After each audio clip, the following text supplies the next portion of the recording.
Good morning. We are entering week 3 of our Atomic Habits book club. So, week 3, we're looking at the second law of how to change those habits and do what you need to do. We've been hearing some questions around how do I know what to do and what habits should I create? So, this seems like a very opportune time to talk about dopamine since we'll be talking about dopamine. You've heard the expression follow the dopamine.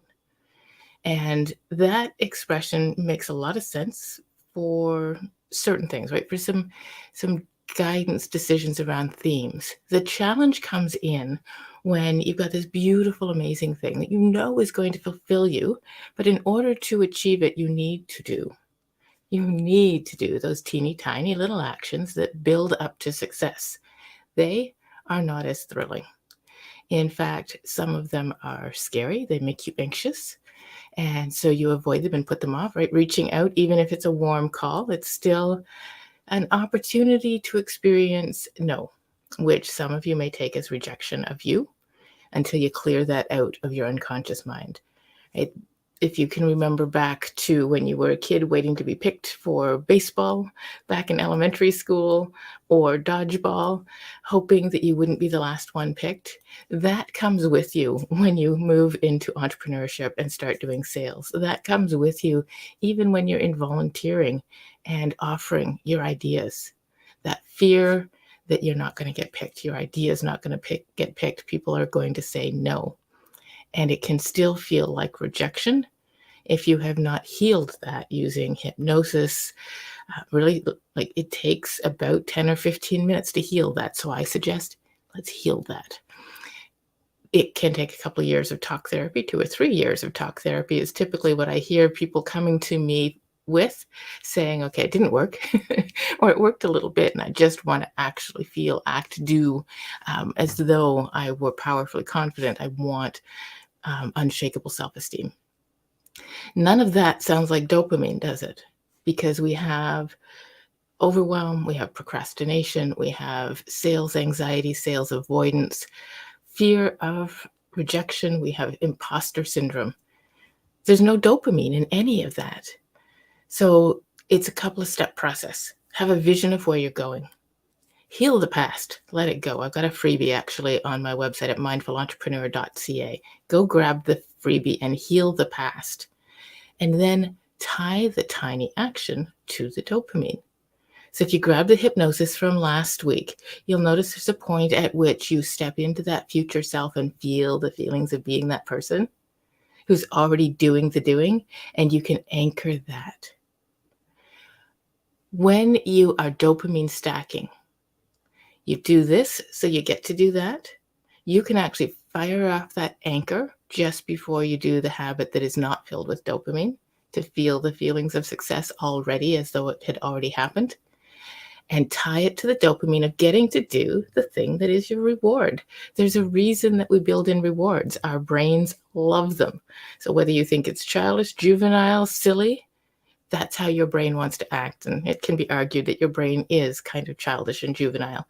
In fact, if you treat your brain as though it was a 2-year-old child that just needed to learn, right? Wants to be a grown-up, wants to do all the good things, but doesn't know how. That's actually a great stance to take with the structure of your brain. So look at that section. This chapter is really about making it attractive, making the behavior, the habit that is going to create your triumphant success in the future attractive. Doesn't that sound like it should be logical? Even though it's drudgery today. What can you reward yourself with? Something small.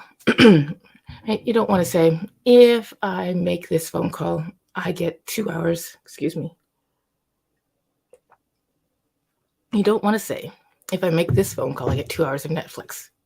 Because now you've lost your evening. Where's your meditation time? Where's your peace time? Where's your family time if you are sitting staring at Netflix? And then you do that every day because this is a new habit. So what's something little that you can reward yourself with?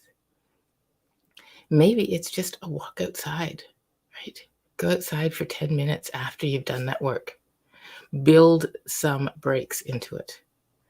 Maybe it's something that you're going to look at on the internet, but 10 minutes on Instagram, as opposed to I'm just going to go surf Facebook afterwards. So many reasons not to do that. It's not specific, it's not tied to an amount of time, and we all know what you end up falling down the rabbit hole with Facebook. Don't chase the dopamine, create the dopamine, right? Make your brain do what you want it to do. Don't follow a 2-year-old blindly down a rabbit hole. I would love to hear what you're tying, what your rewards are. Don't overshare, but if you've got a really fun one, if I this, then I get to this. How you're building that anticipation in. And if you're using the hypnosis to tie today to your future self so that you can have crazy confidence that you're going to get there and the belief that you are already doing the habits, let me know how that's working. We're halfway into the month. Today is the first day of the rest of the month. So let me know. Where do you need help? Where could some specifics happen? Would you like to hop into a quick hot seat coaching with me on Monday? Love to hear. What are your successes? What are your celebrations? What are the wins? Sometimes the wins are, I discovered something that doesn't work. And what could you use some additional support with? I will see you tomorrow. I've got a fun little question I'm going to post as well in the LinkedIn group today. So I hope to see your contributions there. Let's see how we can support each other through turning what you want to do into something that's already happening.